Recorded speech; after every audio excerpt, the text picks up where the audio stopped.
तो गाइज ये है 48-30-14 चक्का new cowl chassis AC cabin के साथ आता है।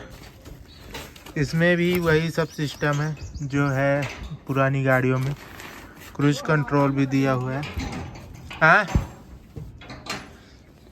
ये 14 चक्का है न्यू चेकआउट।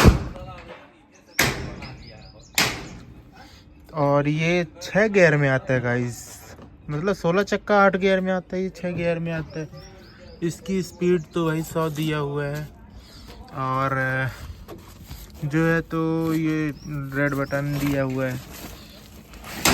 ये एसी पॉइंट है, ये एसी का ब्लोअर सब ताम झाम दिया हुआ है।